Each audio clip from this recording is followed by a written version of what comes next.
Oi galera, tudo bem? Voltando aqui para a nossa última parte da terceira aula. A gente já viu sobre ligação iônica e sobre ligação covalente e também a coordenada dentro da covalente. Expliquei para vocês e mostrei alguns macetezinhos. Agora a gente vai partir para o terceiro tipo de ligação, que é a ligação metálica. A ligação metálica acontece com vários elétrons livres sendo atraídos pelos núcleos atômicos, ok? Isso é chamado de teoria da nuvem eletrônica. É uma parte mais complexa da química e a gente acaba falando assim de uma forma bem basiquinha. Ou seja, o que é uma ligação metálica? Um metal ligando com outro metal. Eu tenho uma exceção da regra, que é quando os metais, ou um metal específico, ele se liga ao átomo de carbono.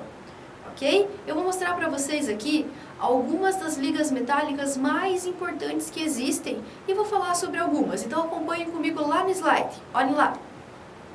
Eu tenho algumas ligas aqui, como vocês podem observar na nossa tabela, e eu vou citar para vocês, por exemplo, o aço. O aço ela é constituído de ferro e carbono. O carbono ele não é metal, mas ele é um não metal com características especiais e ele consegue fazer liga metálica, que é a liga mais famosa que a gente conhece, que é o nosso aço, utilizado em navios, utensílios domésticos, resistente à corrosão. Eu também tenho uma outra liga metálica bem famosa desde as antigas, desde a antiguidade. Eu tenho o nosso bronze. O bronze é uma liga formada por cobre mais estanho, utilizado em sinos, em medalhas, em moedas. Tenho também aqui, ó, algumas interessantes. O aço inoxidável é onde eu tenho o aço, que era formado já pelo carbono e pelo ferro, mais um pouquinho de cromo, utilizado em utensílios domésticos, talheres. Eu tenho também a amálgama.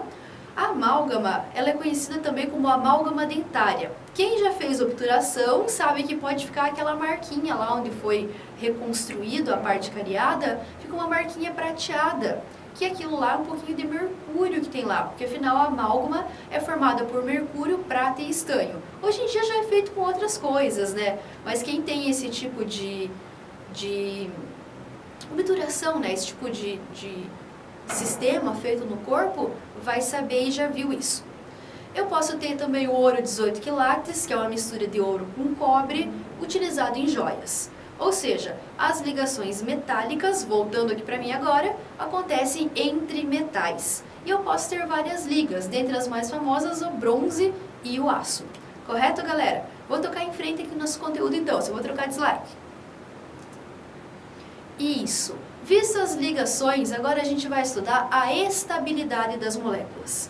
Ou seja, a maneira como elas se rearranjam espacialmente, que lado que fica, mais para a direita, mais para a esquerda, mais para cima, mais para baixo. Existe alguma força empurrando para lá e para cá? Basicamente é isso. E eu posso dividir ela em 3 tipos para classificar essa estabilidade.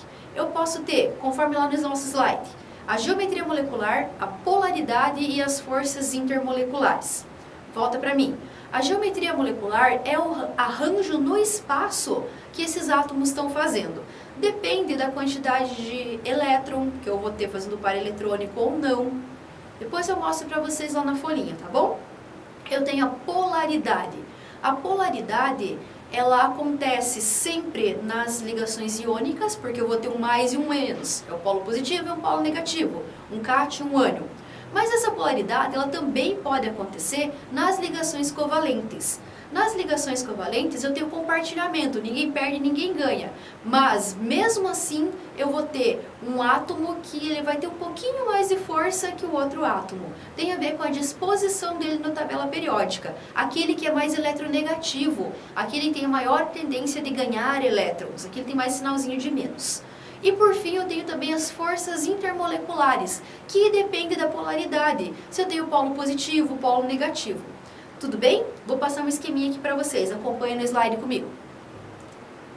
Isso, olhando para o slide, galera, nessas forças intermoleculares, genericamente são chamadas de interações de Van der Waals, e eu posso ter então para as moléculas, ela pode ser polar e pode ser apolar. As polares são aquelas que possuem polos e as apolares são aquelas que não possuem seus polos. Lá na folhinha eu vou explicar melhor para vocês e vocês vão entender.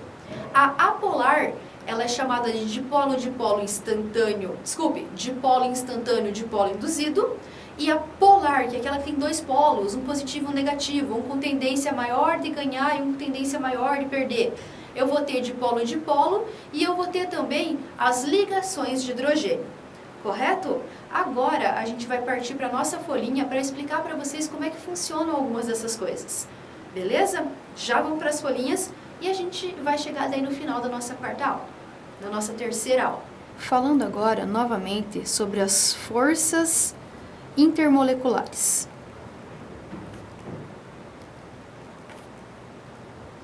Antes da gente ver a tal das forças intermoleculares, a gente vai entender o que é a geometria, o que é a polaridade, para chegar nas forças intermoleculares. A geometria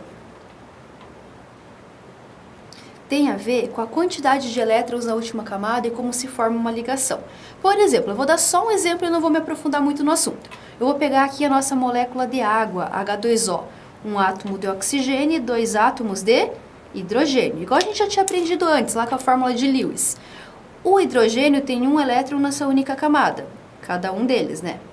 O oxigênio está na família 6A, significa que tem 6 elétrons na última camada. Todo mundo quer ter o octeto completo, ou seja, ter 8 elétrons na última camada. Lembrando que o hidrogênio é a exceção da regra e completa o octeto com 2. Esse hidrogênio aqui completou seu octeto, 1, 2. Esse hidrogênio aqui completou seu octeto, 1, 2. Agora eu vou ver o oxigênio, 1, 2, 3, 4, 5, 6 dele, mais 2 emprestado, 8. Octeto completo. E eu vou desenhar então da fórmula eletrônica a partir da nossa fórmula estrutural. Oxigênio, ligação, hidrogênio. Percebam que não está em linha reta essa ligação, porque existem pares eletrônicos que têm forças atrativas que empurram esses hidrogênios para baixo. Então aqui eu tenho uma espécie de geometria molecular, só para vocês entenderem. Depois da geometria, a gente vai ver rapidamente a questão da polaridade. Polaridade tem que ter polo positivo e polo negativo.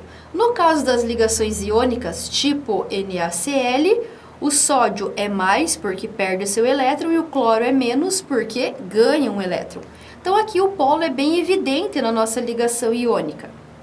Só que quando se trata de uma ligação molecular, por exemplo, hidrogênio e cloro, aqui eu tenho a ligação ainda representada pelo tracinho, que é o nosso par de elétron. Molecular. Lembrando que o molecular é a mesma coisa que covalente. O que vai acontecer? Quem que tem maior tendência de ganhar elétrons? Esse cara tem 7 e esse cara tem 1. Esse cara tem 7, ele tem muito mais força, muito mais vontade de ganhar. O átomo que quer ganhar elétrons, ele tem polo negativo, porque o negativo é a tendência de receber, de ganhar. Então eu vou representar isso aqui com esse símbolo aqui, ó. Delta menos. Ou seja, eu tenho um polo negativo, eu tenho uma densidade eletrônica negativa. A vontade dele, mesmo compartilhando, é ganhar.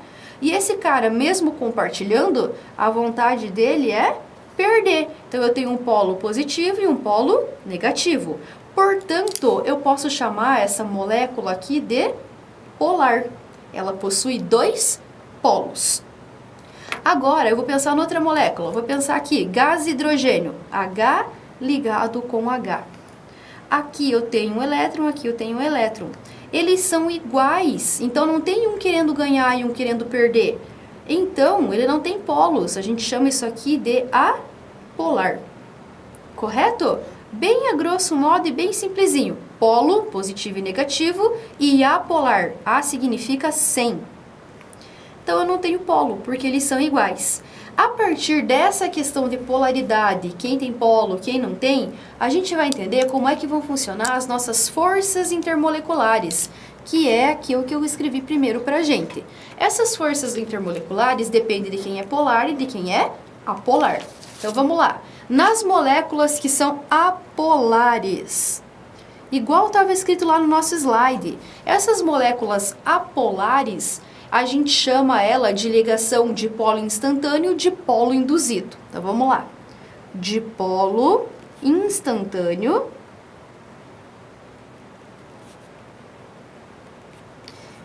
também dipolo...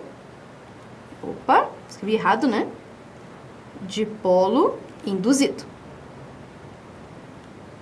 Ninguém perde, ninguém ganha, compartilha e ninguém tem força maior que o outro, tá igualzinho. Já nas ligações polares, agora eu vou ter o dito cujo do polo, um positivo e um negativo. Daí eu vou ter duas situações. Eu vou ter uma situação onde eu vou ter aqui com hidrogênio e aqui sem hidrogênio.